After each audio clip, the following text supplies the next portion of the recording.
society નાખેલું છે builder દ્વારા એક ગ્રેડનો સોસાયટીનો કરી એક ગ્રેડનો ટેક્સ લેવામાં આવેલો છે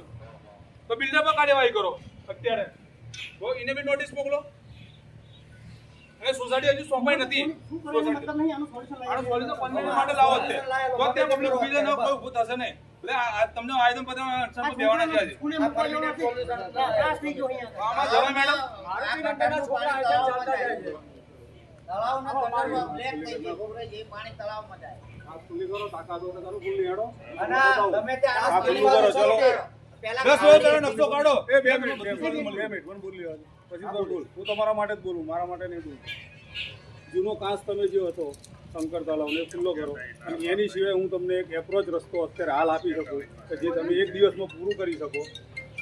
પહેલા કેટલી પાઇપ નાખવી પડશે આપણે કેટલાની 6 ની 9 ની એ નાખી દે આપણે આ વચ્ચેના રસ્તે તો જતું રહી પાણી બરોબર તો 5 ફૂટ પાણી ઓછું થઈ જાય બરોબર 5 ફૂટ પાણી ઓછું થઈ જશે તો આની ગટર લાઈનનો જે પ્રોબ્લેમ છે સોલ્વ અમે છેલ્લા 8 વર્ષથી કહેતા આવ્યા હતા કે આ ગટરનું પાણી શંકર તળાવમાં જાય છે 8 વર્ષથી હું કહેતો આવ્યો છું બરોબર કોઈએ ધ્યાન દીધું નહીં કોઈ પણ XYZ સત્તા ઉપર બેઠો એને ધ્યાન આપ્યું નથી અને આટલું બધું હોવા તો તમારો કોર્પોરેટ છે મેડમ અહીંયા કાઉન્સિલર છે અહીંયા કાઉન્સિલર આવતા જ નથી કેમ કે એવું બી કહેવામાં આવે છે કે અમે તમારા વોટને નથી જીત્યા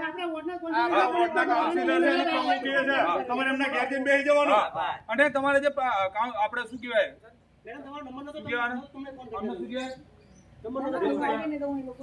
ચંદુભાઈ છે એ એવું કહેવા અમે તમારા વોર્ડથી વોટ જીત્યા તો જે વોટ જીતવાથી નથી હવે જે વોર્ડમાં આવે છે એ